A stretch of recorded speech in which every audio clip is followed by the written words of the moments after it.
I'm Rachel, and this video is going to show how to do pocket wrap cross carry with a stretchy wrap and a newborn. This is a Boba Wrap. Boba family donated this to our baby wearing group, but you can do this carry with any stretchy wrap like a Moby wrap. The first thing you do is find the middle and put it at the middle of your chest.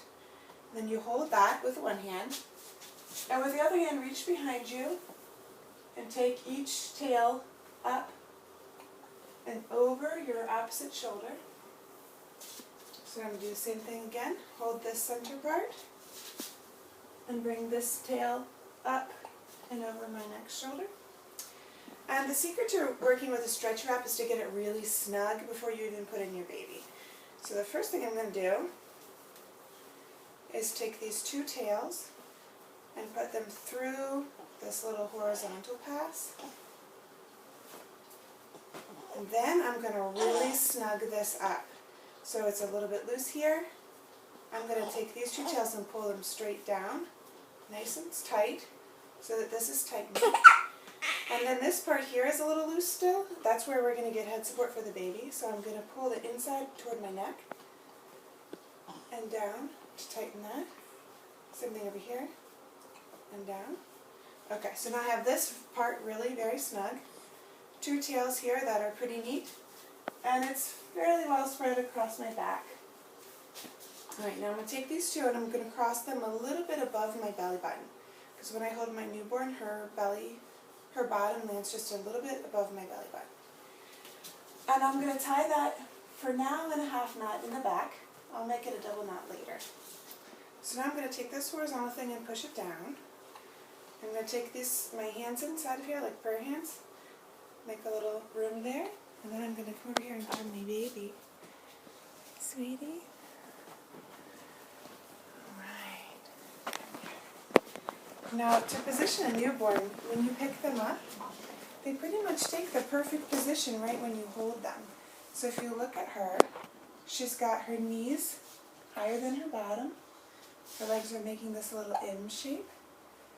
And she's just sort of resting. Her spine has a slight curve to it. So I want to maintain this position when I put her in here. She's going to be high on my chest, in the exact position she takes when I hold her naturally.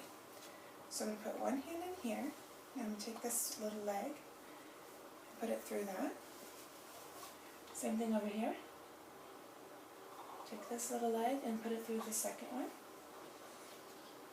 And now I haven't really changed her position much. She still has that little M shape. And I'm going to take each of these little cross pieces and spread them out. So I'm going to spread it across her back, all the way over to the crook of this knee here, and up over her shoulders. So this fabric is going from this knee to this knee, and then all the way up across her back. It's a little bit in her face right here, so I'm actually going to flip that out of the way so I can still see her little face. I'm going to do the same thing over here.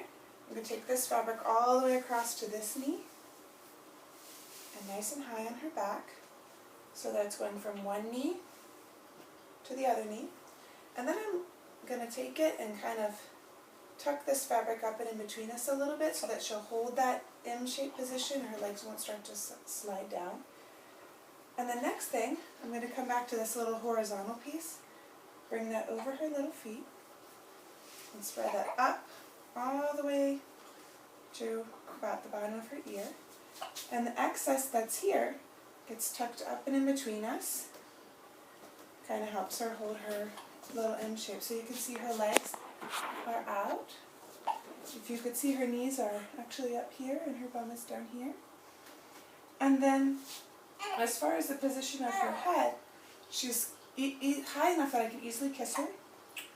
I could fit 2 fingers under her chin. I can see her all the time. If I wanted to support her head on this side, I could take this little plaster. If she wanted to see out that side better, I could cap the shoulder so that she'd still be visible to me.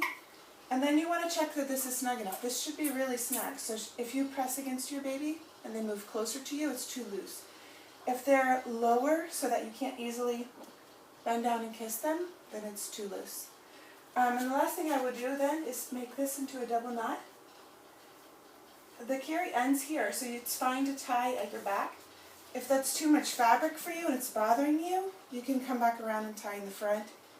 And if you want to, you can even make a little, like abdominal support with it.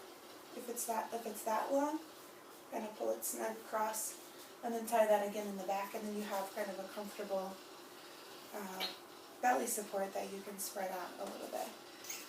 So there you go.